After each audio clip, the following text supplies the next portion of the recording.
y'all, welcome back to Insta Love. So I am so excited to do this video because last night I went to the midnight premiere to see the movie Us with my friends, and I am like in awe about this movie. Okay, so in this video is going to be a bunch of spoiler alerts, so if you have not seen this movie, do not watch this video yet. Okay, make sure you come back and watch it when you're done because I have a lot to say. I have a lot of observations, and I think you guys would appreciate hearing other people's thoughts about this movie because it's like crazy. So jumping right into it. So when I walked out of that movie theater, I left leaving like what? Like me and my friends, like, we just walked out the theater. It was just like, is anybody gonna say anything? Like, is anybody gonna address this? Like, what we just seen? Like, what? But, okay, so there was like a huge plot twist at the end, right? And we found out that Red Mom is actually real life mom, and real life mom is the one that was created in the building, in the, let's just say, the zombie universe, whatever. So that was like completely crazy. And you know what kind of was like she crazy for real was when she killed herself and she started making them weird noises that the other ones make. I was like, at first I was confused. I'm like, wait, did the soul of the building mom transfer into the soul of the real life mom? Like, what just happened here? And then when she played that playback in her head of that night and how she drug her and switched places with her, then it was like, okay, now it makes sense. Now the whole movie makes sense, you know? And it's crazy because if that plot twist wasn't at the end, we would have never picked up those signs. Like, we was just like, okay, like, is she weird? But okay. Like for instance, when she was a little girl right after the incident and she couldn't speak, you know, we're thinking, oh, maybe she's just traumatized. Like, she doesn't want to speak about what happened because it's crazy and it's scary, you know? So that's probably what we were thinking. Well, that's not probably, that's what I was thinking. And then like knowing about what we know now at the end of the movie, it's like she wasn't speaking because she didn't know how to speak. She didn't know how to communicate like the real people in the real world. She's used to that zombie talk they be doing in the building. So it's like that makes total sense of why she couldn't speak. And then fast forwarding into the present day, when she was at the beach talking to the lady, she said, sometimes I have trouble speaking. And it's like, huh. Like, even though she grew up in the real world, she, you know, her younger years, she grew up in the little building or whatever, so it makes sense that she sometimes has trouble speaking her second language, per se. So that makes sense. And then, like, with all the action and stuff in the movie, you kind of knew she was crazy because when she killed that one twin sister, like, it was something about the way she killed that girl. Like it kind of seemed like she enjoyed it. Like when her daughter looked crazy in that movie too. But when the daughter had killed one of the twins, she just looked like she was just fighting, doing what she had to do. But when the mom did it, it looked like she was enjoying it a little too much. And you can see when the son came in, he looked at his mom like, are you, like, that's what you're capable of, you know? Because I feel like the son kind of slowly started, like, you know, seeing the real her. Because, you know, at the end, like, he had, like, put his mask down and, like, kind of, like, sinked in his seat a little bit because he knew that that really wasn't his mama, that lady was from the building world. Like, he knew it. And I feel like that was his first sign that she wasn't who he thought she was, because yeah. And so another point, another hint or whatever, was when the real life mom, when she went to go kill her kids from the building world, she hesitated. She couldn't kill the daughter and she couldn't kill the son. you know, she was actually kind of sad and comforting the daughter when she was dying. And then she cried when the little boy was walking into the fire.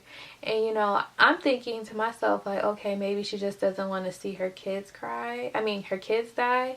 Maybe just, even though it's not really her kids, it's her kids, so maybe she just couldn't do that. But honestly, she still had an attachment with those children because they were her children in the building world that she didn't get to meet, I guess.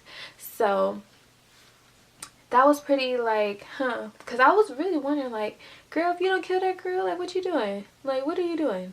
If you don't kill her, just like you killed that twin sister, like, she gotta go. Like, she crazy. She looked crazy. That, you know what? Sidebar. That little girl, she played her role too. She really played her role because she was looking so crazy in that red outfit, like so crazy.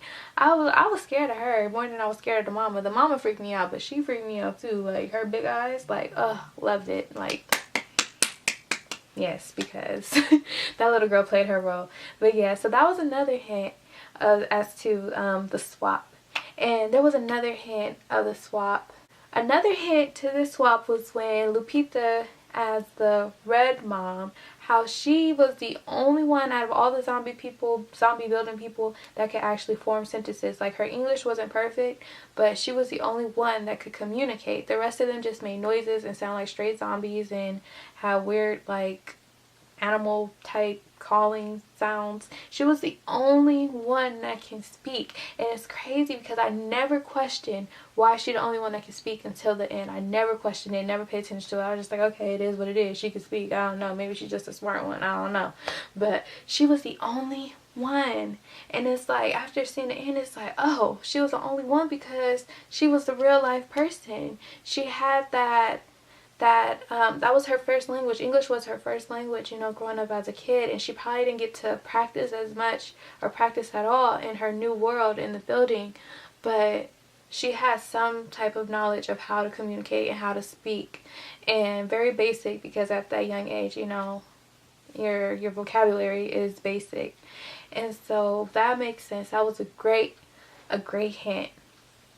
And so the next hint was when Red mom, which is the real life mom, the real life mom, she had made a comment like, while you were eating fruit, I was eating rabbit.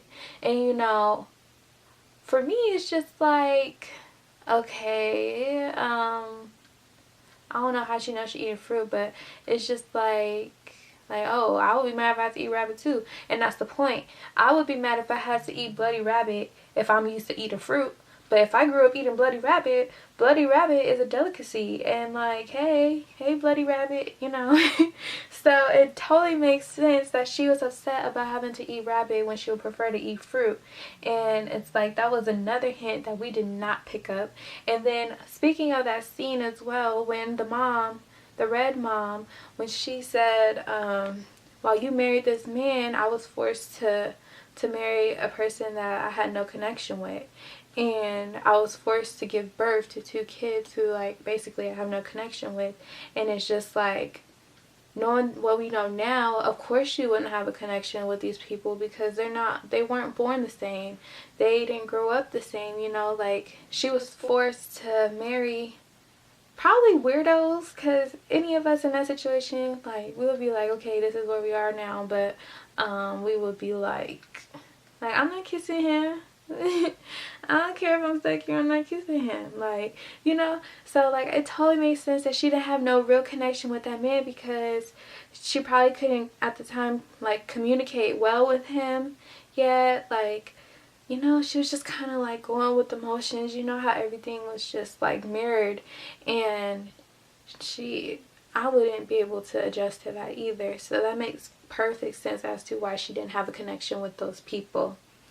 And another great indicator was when she was like, you could have took me with you, you know, like, you didn't have to send me back to that place. Like, you knew what you was sending me to, and instead of just bringing me with you, you tricked me and you left me somewhere that you wanted to escape from. And we're supposed to be, you know, have the same, we're the same person. Like, why would you want me to suffer the way you suffered? And yeah, that was really deep. That was actually really, really, really deep. But yeah. And I only read like one thing about theories about this movie, and they were kind of just saying like how the movie concept is just like there's a monster within us and we can try to contain it, but eventually the monster will come out. And I can kind of see that, you know, being a theme for this movie. And, you know, also I feel like we take a lot of things for granted. I feel like a quote in the movie when she said like, you humans, like, you guys get to feel the sun on your skin and you take that for granted, and I could totally see that as well being a theme. And I just want to say that Lupita, she deserves all the awards in the world, period. And that little girl played her role as well. She deserves some claps too, because like I said, she looked crazy. She freaked me out the most, girl, boy, whoever watching this. And the last thing I want to touch on about this movie is how I love how the comedy was so relatable. I loved how, like, you know, like, the thing that makes comedy great is when you can relate to it. And the fact that it was a black family, and coming from a black family and being a black woman, like, I can relate to certain scenes, like, and it's like perfect, like how Jordan Peele like demonstrated like how black people would act in like a horror movie, because it's like, we not just about to, like, we gonna call the police, first of all. We gonna check you. How the father was like, didn't I tell y'all to get off my property? Like, I'm not gonna ask y'all again. Like that's definitely us. But I feel like somebody in that movie would have had a gun. That's just me, but alright. They didn't have a gun. Okay. But, and that's the thing too, like, I know y'all seen like the police cars. Y'all not gonna go get the gun off the police officers, or that's too easy, or I don't know. But back to the comedy, I loved how like we could relate to that. Like, there was a lot of funny moments. The father was hilarious. Like, he played his role too. And I love this movie. I gotta see this movie again. If y'all haven't seen it, I'm sorry I killed the whole movie for y'all. But you know what, I'm not sorry, because you killed the whole movie for y'all, because I told y'all not to watch until after. So that's your fault. Don't blame me. But anyways, see this movie, see it twice, see it 3 times, keep watching it, because it's so different from anything that I ever seen. And it's like, he did that. Like, I'm looking forward to more of his projects because he did that. And I just want to say